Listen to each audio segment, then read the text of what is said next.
From NJPBS Studios, this is NJ Spotlight News with Brianna Vannozzi.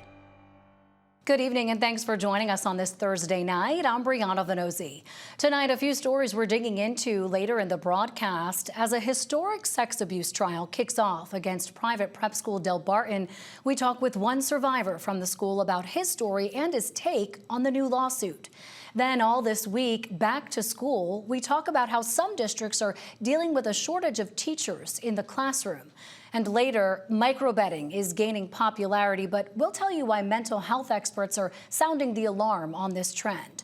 First, though, a few of today's top headlines. Newly released body camera footage from an incident in New Brunswick is once again raising questions about how police handle mental health emergencies. The Attorney General's office late Wednesday released 911 calls and graphic footage from the fatal police shooting of 68-year-old Deborah Terrell on August 8th. Now, a warning, some viewers might find this footage disturbing. Officers were called to Terrell's New Brunswick apartment twice that morning after reports that Terrell, who neighbors say was in crisis, was disturbing residents and threatening others with a knife. The body camera footage shows officers repeatedly trying to talk with her through a locked door. Terrell opens it several times while holding a knife but refuses to engage, then steps into the hallway with knife in hand. The Attorney General's office says officers used pepper spray and a taser before one officer fired 2 shots, killing her. The shooting has reignited outrage among advocates, residents, and Terrell's family, who say New Jersey police continue to be unprepared for mental health-related calls, marking just the latest in a string of deadly encounters involving people in crisis. The Attorney General's office is investigating her death, and state law requires a grand jury review. Also tonight, just hours after Newark Mayor Ras Baraka endorsed Democrat Mikey Sherrill for governor Wednesday, news broke of sexual harassment allegations by a former city cop against him and other top Newark officials. Laura Ciesla, who served as a Newark police officer between 2018 and 2024, filed a federal lawsuit last month accusing Baraka of making unwanted advances like flirtatious messages, requests for explicit photos, and invitations for spa dates that she rejected. Ciesla also accused male colleagues within the police department of similar behavior and claims she was unfairly punished for testing positive on a drug test for a prescribed painkiller, despite alerting supervisors of the prescription. Ciesla said she reported the harassment to department higher-ups and the police union but got no help. She's seeking compensation and punitive damages. Kenyatta Stewart, counsel for the city, said in a statement, the city completely denies the allegations in the complaint against the mayor. And given that this is the first notice on all allegations against the mayor and members of the Newark Police Division, the city will be conducting a full-fledged investigation into this matter. And the 2025 gubernatorial election has already proven to be an expensive one. New reports from New Jersey's Election Law Enforcement Commission reveal combined spending by candidates and outside groups was more than $145 million leading up to the primary in June. That's the most money spent in a primary election cycle in the state's history. In the packed field of candidates, including Democratic nominee Mikey Sherrill and Republican nominee Jack Ciattarelli, they spent more than $62 million on their campaigns alone. And that number, of course, is expected to be much higher once all is said and done. Meanwhile, they've got a lot more voters for candidates to reach. New Jersey's added close to 18,000 voters since the primary, according to state data. And Democrats appear to be losing ground with the gains made during that primary. Voter rolls show an increase of 2,600 Republicans, while newly registered Democratic voters dropped by more than 4,400. The rest were unaffiliated. Analysts, though, are quick to point out Democrats still have a lead over the GOP by about 862,000 voters. Coming up, he grew up on the grounds of Delbarton, then came forward with allegations of sex abuse. We speak with survivor Billy Crane about the trial now putting the school back under scrutiny and what it took for him to break his silence. Funding for NJ Spotlight News provided by the members of the New Jersey Education Association, making public schools great for every child. RWJ Barnabas Health. Let's be healthy together. And Orsted, committed to delivering clean, reliable, American-made energy. Well, Well, jury selection is underway in a landmark sex abuse lawsuit against Delbarton School, a prominent Catholic prep school in Morristown.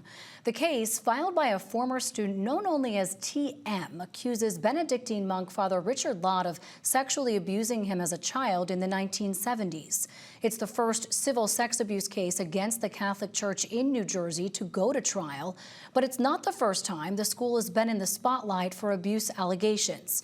Delbarton and the Order of St. Benedict, which owns and operates the school, faces 39 pending lawsuits, while dozens of other cases have already been settled, including that of Billy Crane, who, along with his twin brother, sued the school in 2012, alleging abuse by two priests decades ago, and he joins me now.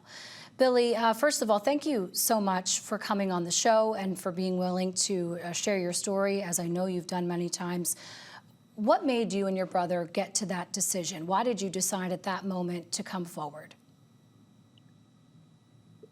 It was time to expose the culture at Delbarton, and obviously with allocations and other students coming forward, we wanted to start advocating for the victims because the school was unwilling to do that and still unwilling to this day. The whole greater Delbarton community has not extended any charity or advocacy for any of the victims. And we simply came forward to drive a much needed change in the culture.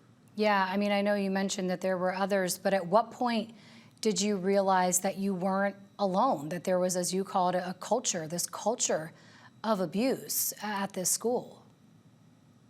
When I got out of the Navy, I actually worked in the maintenance department at Delbarton, and we had access to the priests' private cloisters for maintenance, such as electrical, changing the light, plumbing, and the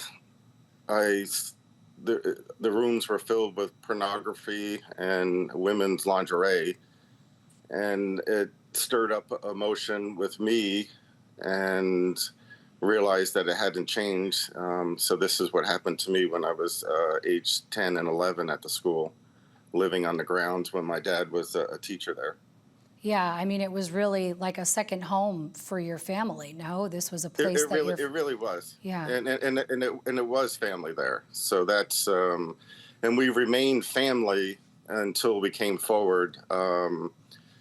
We dealt with them behind closed doors. And asked them to do the right thing, and they were unwilling to do the right thing, even with all their investigators, their Abbey Review Board. And that's when, with our attorney, Greg Jennifer Caro, we decided the only recourse we had was filing our case through the judicial system. Your case. Obviously that. No, go on. And continue. obviously that brought more victims forward. So we knew we weren't alone. Have you connected with those victims, Billy? I know you do a lot of advocacy work. Your case was settled in 2018. What have those discussions been like? Very tough. Lives have been shattered. Relationships are tough, and it's a very ugly subject to talk about. So it takes a tremendous amount of courage, and I'm very thankful that I have a really good support group with my family, and particularly my son, Sean. And it's been great to connect with the victims. It's a double-edged sword. It's tragic, and at the same time, it's encouraging. And I think it's also fair to share at this time through the litigation process. All Delbarton did was intimidate us and did everything they could to destroy us. So my relationship, unfortunately, I divorced in 2017 because it was so overwhelming and taxing. And I got the same feedback with other victims, including John Ruane, who also has a lawsuit filed with Robbins Kaplan. And he said, yeah, Billy, you weren't kidding. And John died earlier this year from a brain tumor with surgery. So he's no longer here. And there's several other victims at the school resorted to alcoholism. They all died premature deaths as well. And so that's, with this case coming forward with TM, it's monumental. And finally, we got somebody that we're going to be there vicariously with and see the whole culture exposed at Delbarton. And that's really what needs to take place. They've been very successful with their lawyers, intimidating and internalizing the whole culture of abuse. And the Abbey should be shut down altogether. There should be no member of the clergy in headmaster, because once again, all that does is internalize, and they control. A small rudder steers a big ship, and the rudder that steers the ship at Delbarton is corrupt, and it needs much needed change. I'd love to get your take on this. We reached out for a statement from Delbarton. Here's what they had to say today. Nothing is more important to us than the safety of the young people entrusted to our care, and we aggressively adhere to rigorous standards to ensure their well-being. Please note that both St. Mary's Abbey and Delbarton School are accredited by Presidium, an independent risk management organization that audits procedures to ensure a safe environment. Now, that's from both St. Mary's Abbey and the headmaster. How does that square with you? It's a PR stunt, is what it is. So there's no validity behind it, and where do they communicate that there's advocacy for the victims and that we're here to support you? We have a moment of silence. You're still a part of our brotherhood. So that's what's lacking, and Presidium is a joke because. Bishop Elias Lorenzo is on the board at Presidium, and you can look that up. He's been accused as well, yes. Yes, but he's actually on the board at Presidium. So is it the Rooster Garden, the hen house here? I mean, what's going on? So there's no, they have zero minus zero credibility with what they've done for the last 30 years, and that's all they've done is intimidate people. And so this is a day of reckoning. It's monumental. The culture is going to be exposed, and much needed change is coming. And unfortunately, the whole Delbarton greater community failed miserably in giving their fellow classmates and people that were sexually abused numerous times at the school any support. Their lawyers have intimidated and created this culture that, once again, and it's an accepted culture among the clergy. This is a never-ending scandal, which sees no end. Today, in the courtroom with the jury selection, we want to move forward with ending this scandal altogether and allow the much-needed healing and change to begin. Billy Crane, thank you so much for coming on the show. Thank you for sharing your story. Again, we appreciate it. Thank you so much for giving victims and survivors a voice. It's well appreciated. Thank you. We continue our look all this week at top issues facing teachers, parents, and students during the first week back at school. Tonight, teacher shortages. With tightening budgets and state aid slashed to many districts across the state, some schools have been left with dire options. Either cut staff or raise property taxes to keep teachers in already packed classrooms. Senior correspondent Joanna Gagas looks at the everyday impact these shortages are having on students and their schools. It's back to school for students and a fresh start for families, but for several school districts in New Jersey, the start of the year has been a grueling process trying to balance budgets. Districts like Jackson. We had an $11 million shortfall in our budget that needed to be filled. And so what we have done is closed a school, restructured our district, and we are currently selling a school. Jackson Superintendent Nicole Porcelli says they've already had to close an elementary school last year. They had a committee considering a larger restructure, but only really got started when they got their state funding numbers in the last budget cycle. That meant lots of work in a short time. We closed a middle school, and now we have restructured where we have one high school of about 2,300 students. It's a large high school. And then we have one middle school with about 1,050 students. And then we also restructured and pulled our fifth grade out of our elementary buildings and put them into a 5-6 building. With all of these changes, were you able to retain staff, or does this also come with staff cuts, teacher cuts? We reduced a little over 100 positions in this current budget. Overall, over the 7 years, we've lost 350 positions. So as you can imagine, we feel that.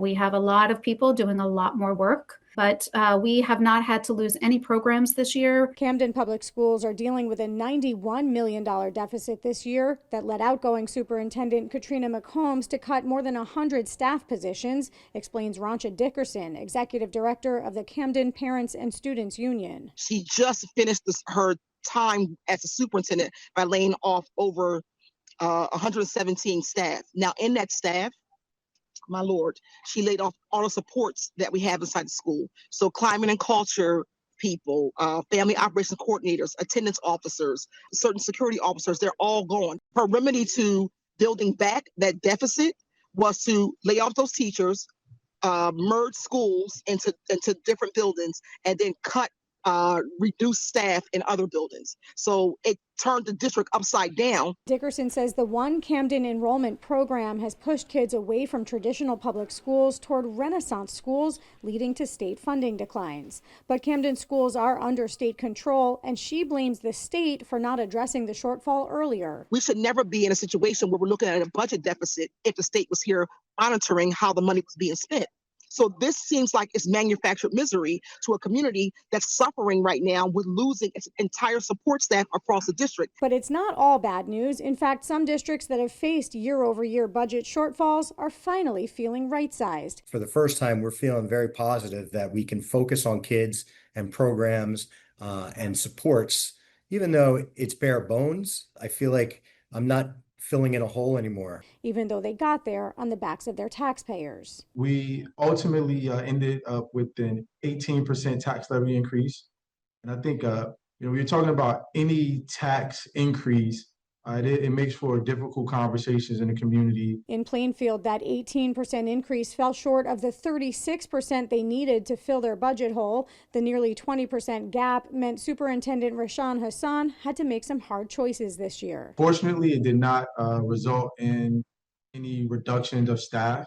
But what it did mean is that some facility projects that we intended to execute in the 25-26 school year had to be deferred. Over 2 years, residents in Toms River have seen a 22% total tax increase, which is close to $35 million to our taxpayers in 2 years. That's a lot of money. We have not had to lay off, but we've had to scale back through attrition. So in order to balance these budget and keep the impact as low as possible, I'm working $1.5 million less in salaries just in the administration and business office. Both Plainfield and Toms River feel the pressure now of proving a return on those tax increase investments, which they're committed to doing. And each of these districts says the funding formula needs to be fixed and fast so districts can get back to focusing on educating their kids. For NJ Spotlight News, I'm Joanna Gagis. In our Spotlight on Business report, a new front in the world of sports betting is under scrutiny. As the NFL season kicks off tonight, online gamblers are expected to be busy on their phones placing bets, but a fast-growing trend called micro-betting is drawing sharp criticism from both mental health experts and some lawmakers who say it's dangerously addictive and are going so far as to propose a ban on micro-betting altogether. For more on this, I'm joined by our mental health reporter, Bobby Breyer, to explain why it's under fire and what a ban would do to the online gambling industry here. Bobby, good to see you. So for those of us not in the know, what is micro-betting and why is it so dangerous? Sure. Bree, micro-betting is interesting in that it's this fast-paced type of in-game betting. Essentially, it would allow for a gambler to place a bet on a specific event that's about to happen. Essentially, that would look like whether or not the next play in a football game like tonight's game against the Eagles or the Cowboys would be a pass or a run, or it may look like whether or not a pitcher would throw a ball or a strike at the next at-bat. That really has been shown to be addictive for many people, especially young men right now, and it's something that's really growing in popularity. I recently had the chance to speak with Dan Casino of Fairleigh Dickinson University, who really knows about this, and he spoke to me more about some of the problems that are associated with microbetting, and here's what he had to say about it. When you start having these very small bets in there during these micro bets during a game, Are they going to run or are they going to pass on this play? You know, how many yards is that punt going to go? That gives you instant feedback. And that instant feedback is what makes them so dangerous, because you can be betting in the Super Bowl. We see times you have more than 100 bets in a single game. And that's really terrifying, because you can be making bet after bet after bet after bet. You get it right, you get it wrong. Well, that's just like playing a slot machine. And it makes it much more addictive. And Bree, as Dan points out in that video, those quick instant bets are really what experts have told me triggers dopamine releases in a person's brain. As we know, dopamine is that neurotransmitter that functions as a person's reward system that often controls mood and motivation and memory. If that instant dopamine release happens again and again and again, like it does in microbetting, it changes the brain's chemistry over time. And that's really what public health officials, advocates, and now lawmakers are concerned about. Yeah, I mean, I see it. It's like a rapid fire system that you're going through, which obviously keeps you engaged in the game, but also in continuing to make bets. What type of proposals then are on the table? I know that there's legislation that's been put out there. What exactly is it looking to do?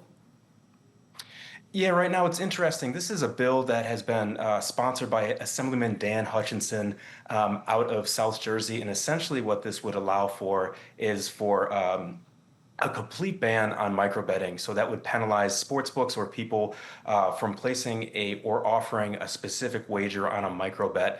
This would carry right now, at least as the bill stands, a criminal penalty and a monetary fine as well. Currently a criminal penalty of a disorderly persons offense, along with a $500 to $1,000 fine per bet. But it's important to note right now, this is still a bill that has not been introduced in either the Senate or the Assembly. It is still in its draft legislation, and it's something that Hutchinson told me he expects to have a significant amount of pushback, at least from the casino industry right now. Yeah, I mean, what are the folks in the industry and the sports books saying? You know, many have said that this is not only the most popular type of gambling, but it's one that could continue to bring in revenue for the state. As we know, the state has a vested interest in continuing to promote the interest of casinos, because, of course, that helps to bring in tax revenue in many situations. But it also should be noted that, you know, Hutchinson's main focus for this bill, at least what he told me, stems from his own work as a bankruptcy attorney. He had mentioned a client recently who decided to gamble rather than to pay his mortgage, and it really is something that flagged an issue for him that could be grow more and more as this issue kind of continues. It's also interesting to note right here that we're beginning an NFL season that has an estimated $30 billion expected from Americans to wager on. That's according to some of the latest numbers from the American Gaming Association. But it's also coming at a time when the World Series is coming in October, a very hot time for gambling. In New Jersey here, we'll see the FIFA World Cup next year, another especially interesting time for gambling. So more to come on this, but especially interesting from Hutchinson here. Yeah, I mean, given all of that, I would imagine it's going to be pretty difficult politically to get something like this done when they're bringing in more revenue than ever and expected to bring in even more.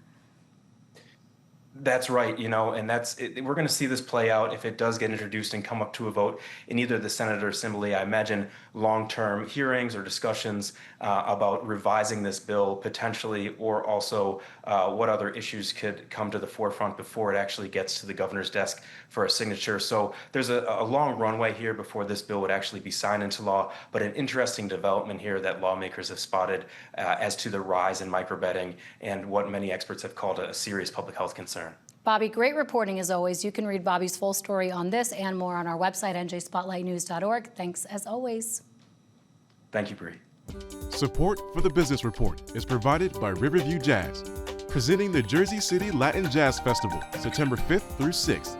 Event details, including performance schedules and location, are online at jerseycitylatinjazzfestival.com. That's going to do it for us tonight, but a reminder, you can download our podcast wherever you listen and watch us anytime by subscribing to the NJ Spotlight News YouTube channel. Plus, you can always follow us on Instagram and Blue Sky to stay up to date on all the state's big headlines.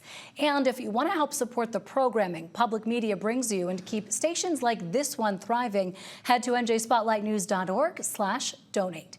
I'm Brianna Venozzi. For the entire team at NJ Spotlight News, thanks for being with us. We'll see you right back here tomorrow. NJM Insurance Group, serving the insurance needs of residents and businesses for more than 100 years. Horizon Blue Cross Blue Shield of New Jersey, an independent licensee of the Blue Cross and Blue Shield Association, and by the PSCG Foundation. Ørsted believes that clean energy is more than just a power source. It's an opportunity to create stronger economies and communities. Together, the South Fork Wind and Sunrise Wind projects from Ørsted will provide American wind-powered energy for New Yorkers and support jobs, education, and the local supply chain. Ørsted, committed to a clean energy future for New York. Have some water. Look at these kids. How are you? What do you see? I see myself. I became an ESL teacher to give my students what I wanted when I came to this country. The opportunity to learn, to dream, to achieve, a chance to belong and to be an American. My name is Julia Toriani Crompton, and I'm proud to be an NJEA member.